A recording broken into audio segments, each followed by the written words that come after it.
Well, it's another week, and you've got another sermon to prepare this week, and you're here to listen to Politics in the Pulpit, which is a lectionary based preaching resource designed to ask the provocative question of how politics could appear in our preaching this week. My name's William Gibson. I'm your host, and I'm joined today by Laura Durrant. Welcome, Laura. Good to have you here. Hey, it's nice to be here. So, Laura is a reporter and is part of the editorial team as a member for Shibboleth magazine and a co-host of the Beer Christianity podcast. She's a communications specialist and has worked in the faith-based charity sector for the last 7 years. Also today from JPIT, we have Thomas Niblett, who is the intern for the Constituency Action Network. Thomas, it's good to have you here with us again. Good to see you, Will. So, Laura, I think I can probably predict your answer to this question off of previous conversations we've had, but does politics belong in the pulpit? I mean, my immediate answer is yes, which I think goes as no surprise. But I think I would also want to reframe the question a bit. I'm going to immediately go rogue. Because I think what a lot of people think of as quote unquote politics, I wouldn't necessarily say is politics. I think I would say, a pretty left-leaning person, and I don't think I write about the things I write about or do the things I do because I am a particularly political person, but I think it's because I'm a follower of Christ that I do those things. So yes, it does belong in the pulpit, and we need to be paying attention to politics as it frames our world, but also not everything we think of as politics is actually politics. That's a great answer. Thanks very much. And a good way to reframe our thinking about it too. So before we get into the readings this week, let's set some context with some news headlines. And as always, these news headlines might be out of date by the time that you're listening. Things are changing and developing quickly in the world in lots of different places. So engage with these, but also engage with whatever's going on as you listen just now. So the US, Ukraine and Russia are heading to Abu Dhabi for trilateral talks towards ending the war. Heavy flooding in Mozambique is displacing thousands. 29 local elections in England have been postponed until 2027 amidst a shake-up of local government. And suspicions over Greater Manchester's Andy Burnham challenging Starmer to Labour leadership have come up in the last couple of days. Our readings this week are for Sunday, the 8th of February, and we have Isaiah chapter 58, verses 1 to verse 9a, and you can add on 9b to 12 as well. We have Psalm 112, verses 1 to 9, and you can add on verse 10 as well. And 1 Corinthians chapter 2, verses 1 to 12, with the optional verses 13 to 16. And then we have Matthew chapter 5, verses 13 to 20. For Awareness Days, we have LGBTQ plus History Month. On the 8th of February, we have Racial Justice Sunday, and we also have Racial Equality Week. So with all of this in mind, and it's a lot to keep in mind, let's have a look at some of these texts. So Laura, first of all, is there a passage that you would pick to preach from or a theme across the lectionary that you would pull out here? Yeah, I mean, I think one of my immediate favourites from this selection of readings was the opening verses in the Corinthians passage, just simply because it's talking about coming to speak in weakness and fear and trembling and not having wisdom, but depending on the Spirit, which I was like, I think we can all relate to that when we come to preach, which I think was good. But I think the one that really stuck out to me was the Isaiah verse. I found that really really powerful and really useful. And I think for me, one of the things I've wanted to focus on in my life this year actually is becoming a better faith activist. And I think that's a thread that I saw coming through all of these passages really today. And I think the main theme of that is a centering on Christ and the commands of God. I think you see lots of examples in these passages of people who are maybe trying to follow the kind of teachings of God, but not being obedient to the commands in the right sort of way. So I think looking at that Isaiah verse, for example, it's people who are fasting, and they're fasting and as if they are, I think is the phrase in the passage, as if they are righteous people, and coming to the Lord and saying, but why is nothing happening? And then he's saying, well, here are all of the things that you're doing wrong. You're oppressing your workers. You're not, yeah, you're not doing this with God's sight in mind. I've called you to humble yourself when you fast and to, yeah, break the yoke of the oppressed and bring justice. And I think that was, yeah, I think a really powerful thing that we, yeah, see thread throughout this of there is a spiritual discipline that comes with activism and how we look at our politics and how we look at things like that. So yeah, I think that for me would be something that I would want to, yeah, initially bring out. Yeah, well, let's maybe have a conversation about Isaiah then to start.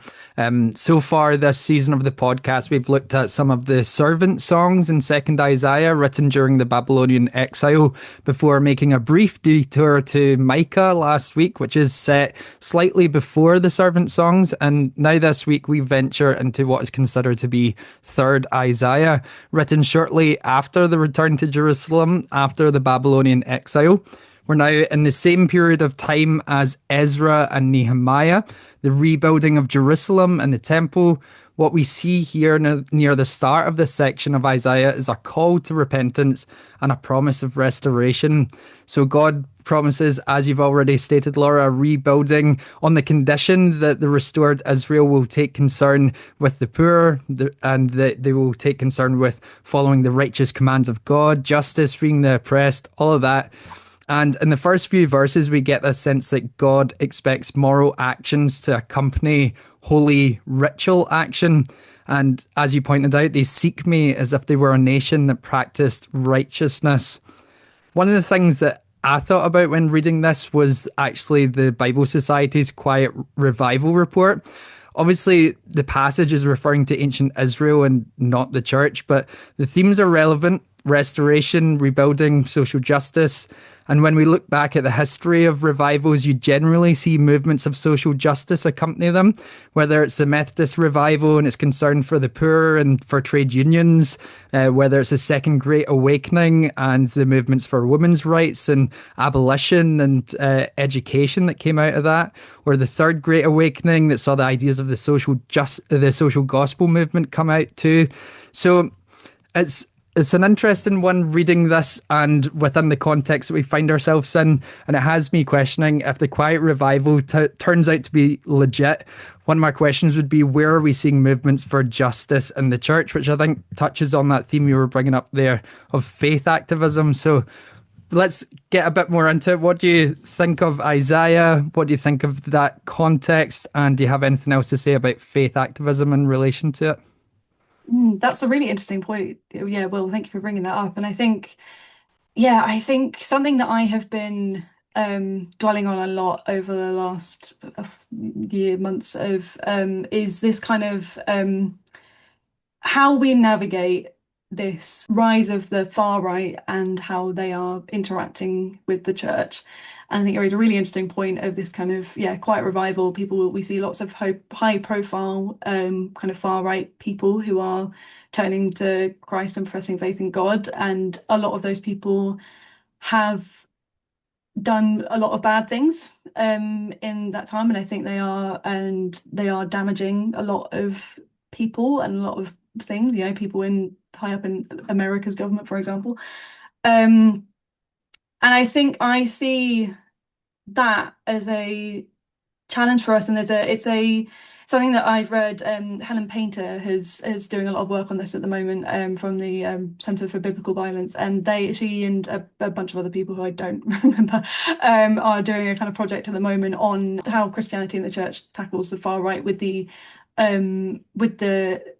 thesis being that we cannot reject those people as not being part of the church. This is the church's problem, and we have to we have to deal with it. It cannot be us saying, well, those people aren't Christian, that those people, you know, do it. So I think there is what I would like to see, and what I would hope I would see, and I think more people are having this conversation, is how we kind of do exactly what you've just referred to, of kind of bring that element of social justice and activism more solidly with our faith and begin to tackle that problem, and kind of inviting, I think the church needs to find a space to have that safe conversation. Obviously, in a way that is safe for those people who have been oppressed and marginalized by these particular people.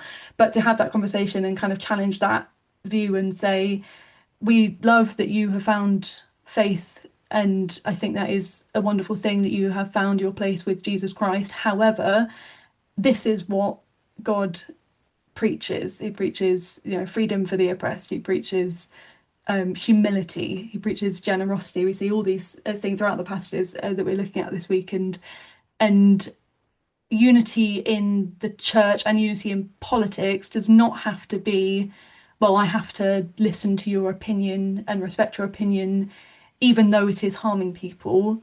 I think it needs to be, we have an objective truth in the teachings of Jesus Christ, and you are not preaching and acting that way, and I am allowed to call you out for that because that is not right.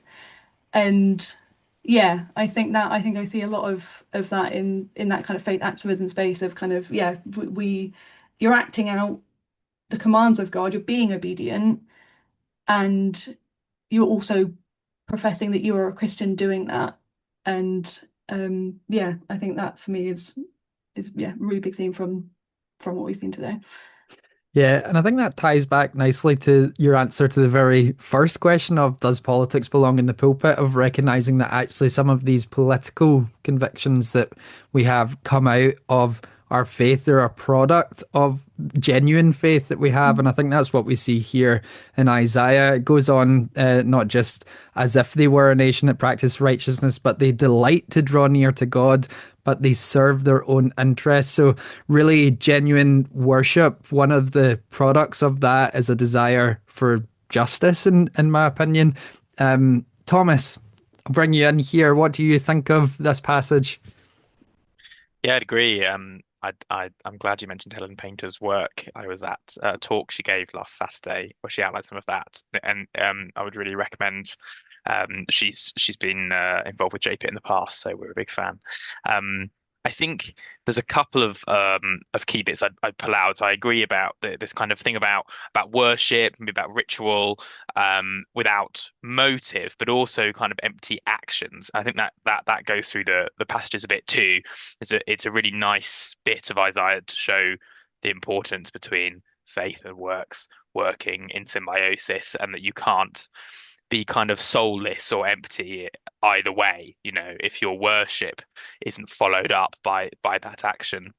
But also if your action is in a way self-serving, it reminds me of Jesus condemning those who pray in public to be seen, to be viewed, that it's a show. And I think one of this element of a Christian far right, of a Christian nationalism, has always been about sensation, about showmanship. That's what characterizes the American Christian far right. I think if you look in history, that's true as well. That's a bombastic kind of understanding, which really is not compatible with the humility that is throughout these passages. I also think there's a nice link here with the idea of light. Verse 8, that your light shall break forth like the dawn. And then we'll get to the Matthew, but the salt and light that's present there, present in ourselves, in the Spirit, in God. I really think that's a nice framing for us to think about what our role is in faith activist spaces, particularly with maybe in spaces with non-Christians, is to how we think about being light to other people, to inspire other people, to guide, to walk with other people as God walks with us.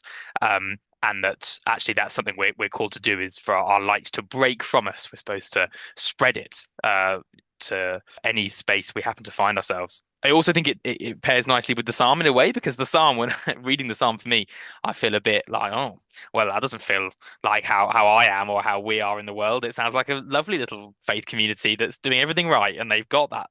They've got all the faith, they've got the worship, they've got the action. Wonderful. Well, what am I supposed to think about that? But actually, it's really nice to have that kind of as an ideal, and something that we can really hold as part of our traditions, to say, well, this is our vision. Actually, Psalm 112 really sums that up. But then the Isaiah maybe shows that in reality, we've always had the problem of inauthentic worship and inauthentic actions like fasting and other rituals that aren't really soulful. Yeah, definitely. And I think linking it to that theme of Christian nationalism is quite a relevant one that you've both mentioned now, because like in the context, like they've just returned from exile, there would be a real temptation to fall into a make ancient Israel great again movement at that stage. So I don't know, even mega, I don't know. Um, Yeah, yeah. I think that's what's best you're going to get with that. Yeah. Yeah, exactly. So, yeah, it's a temptation that's there. And from the outset, Isaiah said, no, the type of community that we are going to be is one of justice. So, and Thomas, you've tied in very nicely to our next reading, which is Psalm 112. So, Laura, what did you take from this Psalm? Yeah, I mean, very similar, I think, to what you have spoken about already, Thomas. I think I really enjoyed going through and just like writing a list of like, okay, this is everything it says that, somebody who has obedience and who fears the Lord and delights in His command. These are all the things that they are. And I love that the first one was happy, actually, Yeah. because I don't know about you, but I feel like a lot of times when I'm reading the news and everything, is certainly this year of happy has not necessarily been the first thing that's come to mind, and it's yeah, I think how you phrase it, Thomas, as a as something to aim for is really useful. And I think again, and we'll get onto the Matthew, but I think it does link back to kind of what Jesus says in that of when your righteous the thing about when your righteousness is surpassed that the scribes and the Pharisees, then you'll be into heaven, and the idea that um that's not ever something we can achieve by our means. We can only achieve that with faith in Jesus and following Jesus's teachings, and yeah, I think it mirrors that very nicely of this is what we are aiming for, but um it doesn't give us an out. It's still got commands of things to do. It's still got that command of obedience, of delight in His commands and fear the Lord, and also distributed freely. They've given to the poor. They are generous, that sort of thing.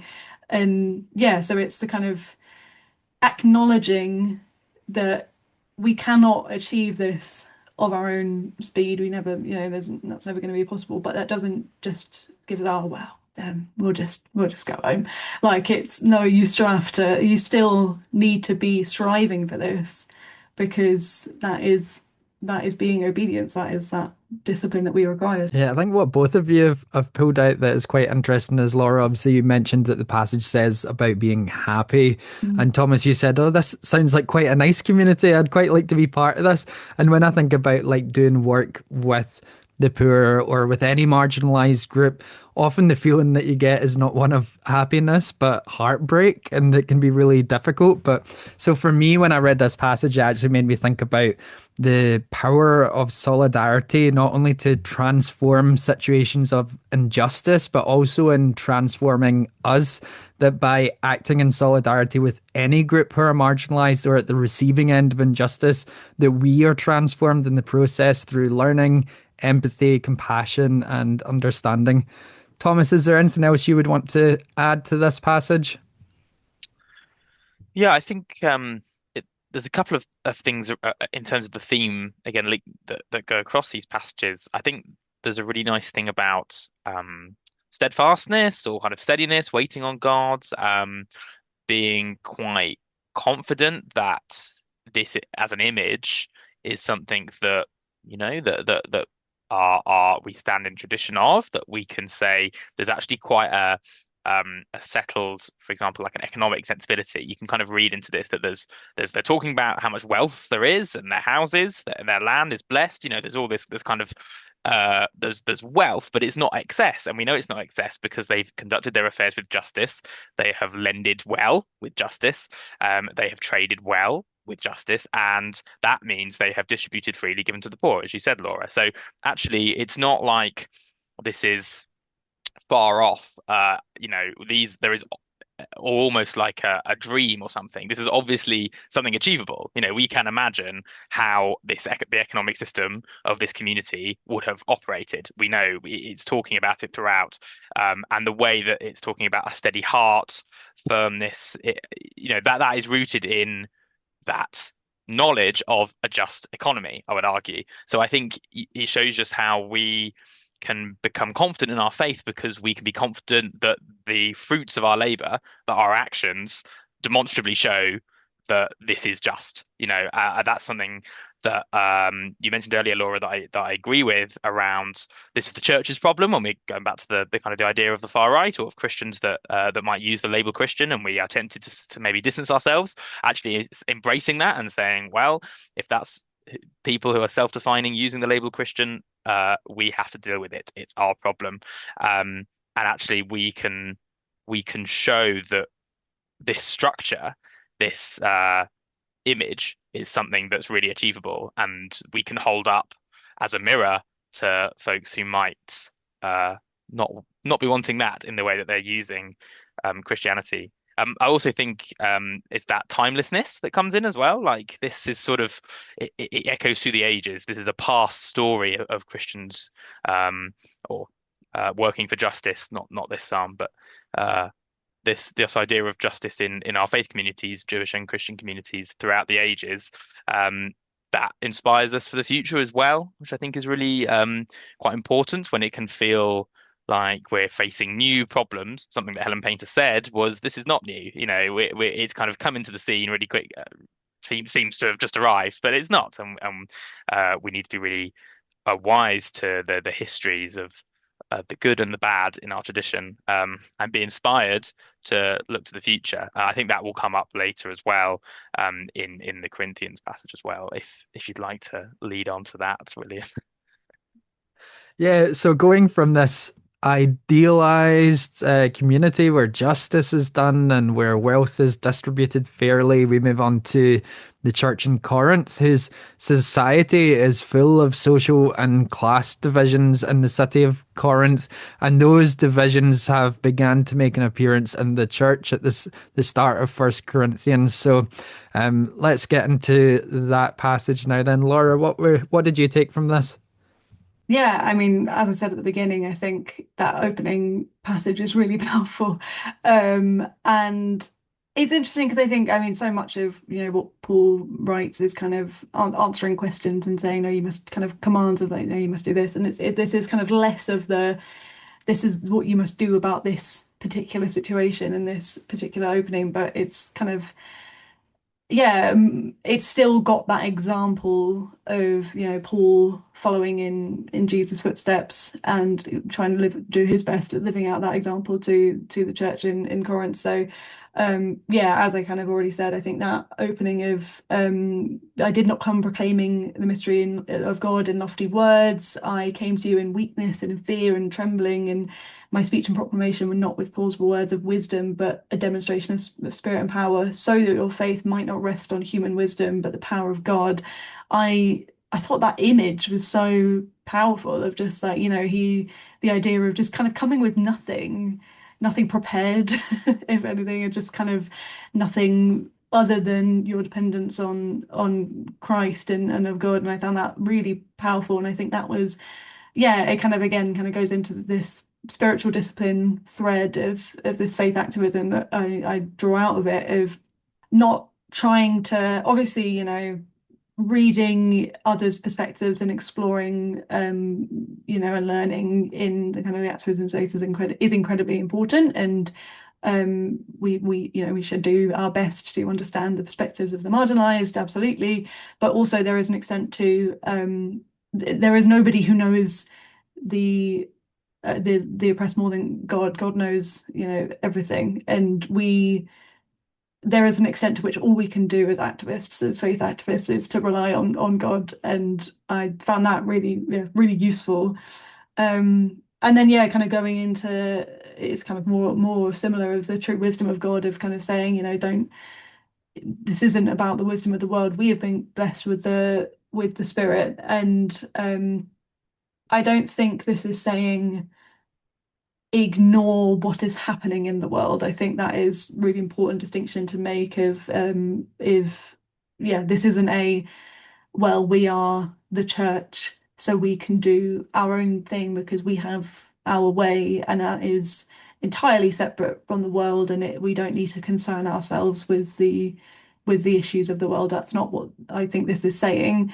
This is more saying that of your wisdom and your strength must come from faith in God. That's all it can come from, and that's not to turn away from. You need to have an understanding of what is happening in the world, who is being oppressed, in order to stand up for them, because that is a God ordained command. So yeah, really, I really thought that was really powerful. Mm.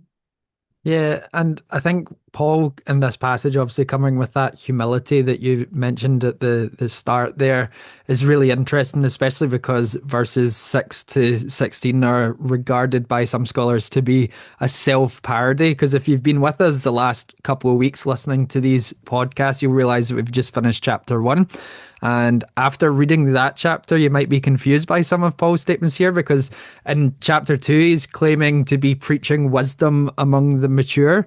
But in chapter 1, verse 17, he said that he did not come with eloquent wisdom. So what's actually going on? Well, in Corinth, Apollos had visited previously, who's described in Acts as an eloquent man, well versed in the scriptures. And as we discussed 2 weeks ago, Corinth had that massive wealth inequalities with its place in the Roman Empire. And Apollos made a strong impression on the elite in the Corinthian church who valued proficiency in philosophy and rhetoric. So it led to these factions and divisions in the church. So, in resolving that conflict, Paul comes in with this sort of self parody of portraying himself as a teacher, imparting secret wisdom. And by doing this, he both undermines the idea that an apostle is a wise man, as defined by the Corinthian elite, and asserts that there is a paradoxical wisdom that can transform those who receive it, no matter their social class or education. And so, for me, what we see here is Paul attempting to break down the divisions present in the church that have, in many cases, come to reflect the wider social and class divides present in wider society. And this is something that I really think that the church here in the UK needs to get better at. Laura, do you have any other thoughts on that? That's really, yeah, really useful context to understand. And yeah, I think you're bang on the money. Like that is what this is about. It is about breaking down those divides and all coming together in Christ, and doing that in that subversive way. As you've kind of already said, the city of Corinth was very unequal. There was a lot of kind of different class layers, and yeah, the church is called, as it was then, to kind of be that subversive figure in that space. It makes me think about discernment, of what we as Christians can kind of discern in justice spaces.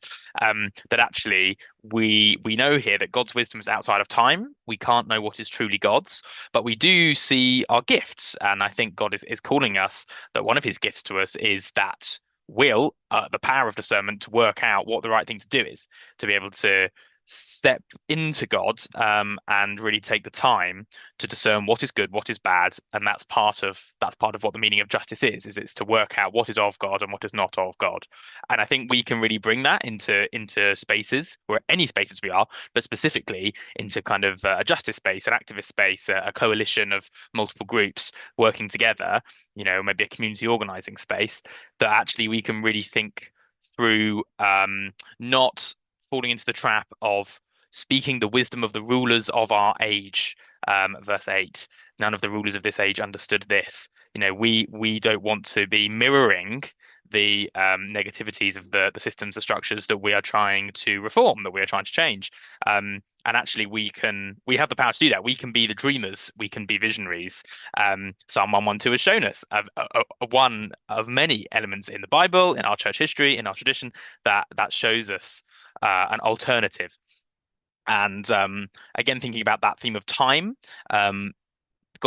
if God's wisdom never changes, and that means that and the challenges that we're facing are familiar to God, that means that that wisdom covers him. So we can think beyond election cycles. We can be confident that our faith rests on the power of God, and not human wisdom, as Paul is saying. I think it's a really nice reminder to be kind of confident in the fact that we do have the ability to know what is of God and what is not of God.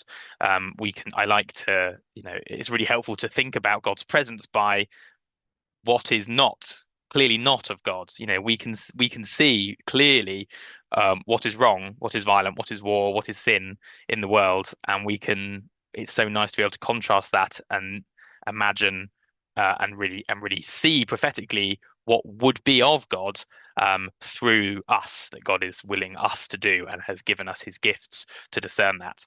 And I hope we can do that on the small scale of our local community work, of our community activism as well. I think that's what I'd take, especially at the start of a new year. That's great. Thank you, Thomas. So we move on now to our final passage for this week, which is from the Gospel of Matthew, chapter 5, verses 13 to 20. So, Laura, what's your thoughts on this one? So yeah, when I was preparing for this, I think I read this last purely because the list on the website lists this in the last place. And I think this one it works really well as a conclusion, as a wrapping up of all of this. I think you've got those wonderful verses 17 to 20 the not coming to abolish the law but to fulfill the law. That is the conclusion there, but also the kind of as we've kind of referenced before, of the being the light of the world, of the doing all of this in your identity of Christ, but also the salt of the earth of, if you lose your identity in Christ, then everything is pointless, really. So I think this kind of sums up those other threads that we've spoken about really nicely of, you've got the kind of acting as commanded, of kind of doing the actions of lifting up the poor and helping the oppressed and acting in justice. You've got the kind of community aspect of that ideal space that we see in the psalm, and the kind of living together in gift in your gifts and spiritual gifts from God, as in the Corinthians passage. And then that is all fulfilled in the life of Christ, and that is all complete in him. And I think that is really a really beautiful kind of thread through this. And that again, that kind of last reminder of none of this is achievable. That goal is not achievable unless we are depending on him in all we do. I feel like I'm sounding like a broken record. This is what faith activism is, of just kind of, it is that reiteration constantly of just constantly going back and recentering yourself on Christ, because I think so much of we see is feels so hopeless. I think we feel very polarized and feel very unable to act, and I think in that space of despair and lament, we just have to center ourselves on Christ. It's actually something that I was going to pull out the Isaiah passage of the day of fasting being in ashes and sackcloth, which is the kind of classic lamenting and sadness. And I think it's in a time of that, it is kind of all centering ourselves on Christ is really, really all we can do.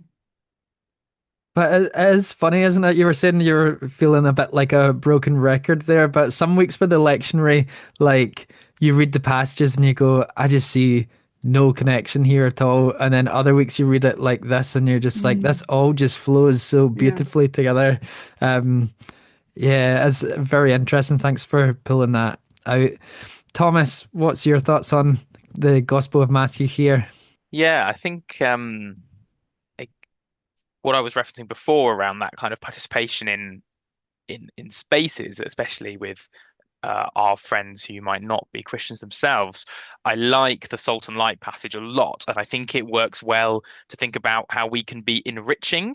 If salt enriches the flavor of food, it adds to something that's already there, and light kind of illuminates the colors and the detail of something that's already there, then I think that that I would take as part of our calling is to not to kind of, so we really got to challenge the idea that we bring God to people. Of course we don't. God is already present. But what we do is we lighten it up. We enrich the presence of God by adding to that, by being able to reflect its goodness back through our own actions. I think that's really lovely, and I would particularly apply that to, let's imagine a coalition working for a community or a national context, that we can actually really pull those threads together. We can really help to bring something fresh to perhaps some very cynical activists who are quite tired.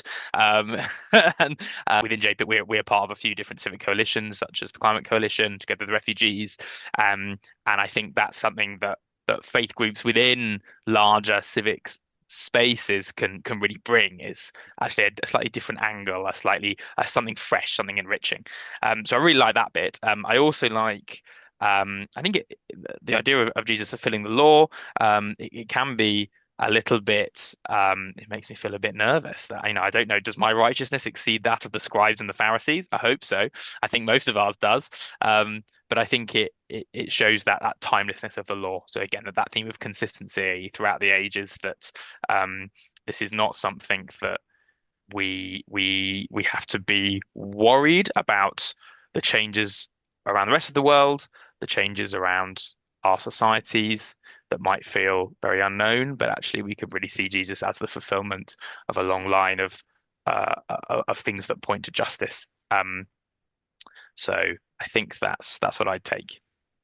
I really love that, of the enriching. I think that's a really beautiful way of putting it. And I think this isn't, I'm not trying to come at your take at all, but I think there is an element as well to which we kind of have to walk that line of the enriching space and the humility as well, because That's very true. as much as I think people would be quite annoyed if we walked into a space and said, "Well, we're enriching you." Like, we are the I salt. wasn't saying we do Which I it. know We is not what say you it were like saying. I that. know that's not what you're saying, to be clear. I do get that. But yeah, but it's genuinely, that is a really difficult line to walk, because, Yeah. we are called to say this is a life-giving, wonderful, beautiful thing that we have experienced, and we have to and we are commanded to be light in the world and to live that out.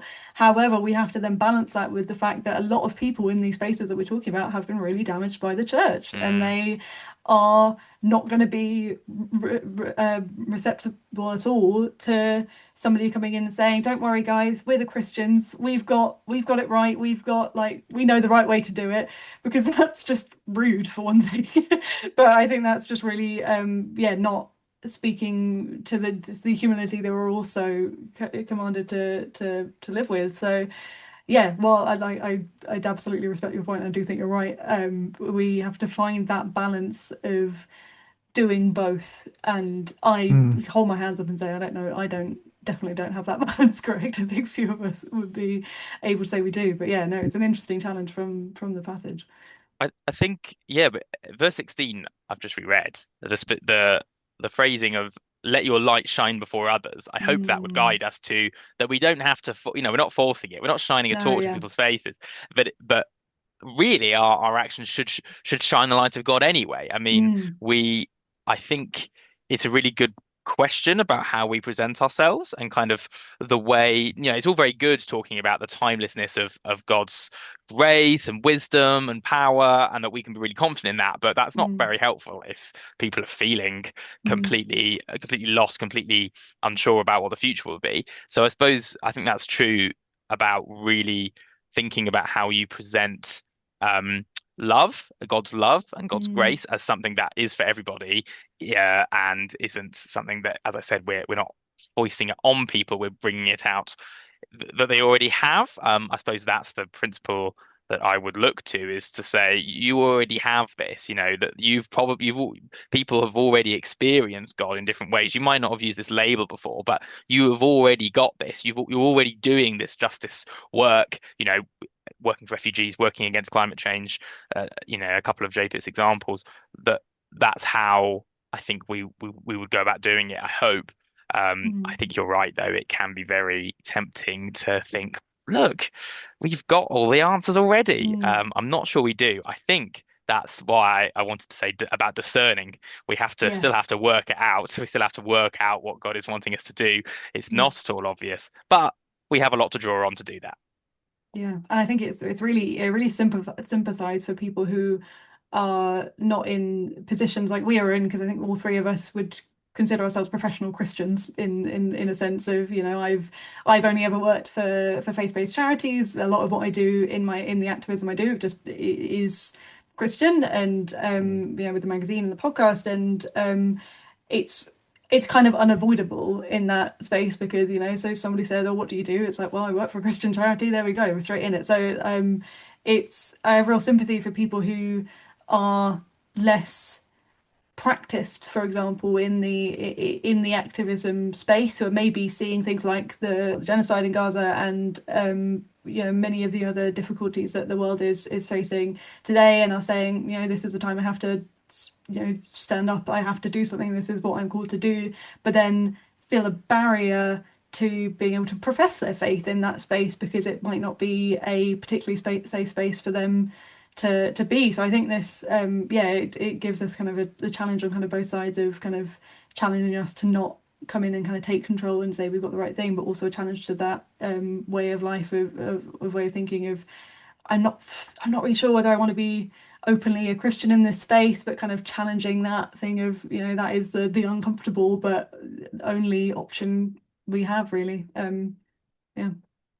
Yeah, and I think that's a really good point to make as well of like we're not coming in and speaking and saying these are the solutions, this is what we need to do. Because even verse 16 that you brought up there, Thomas, talks about how it's people seeing our good work. So actually just getting on with the work of activism, of justice, of solidarity, and like Bonhoeffer's words being true that the first witness of the church before the world is the deed. It's what we do.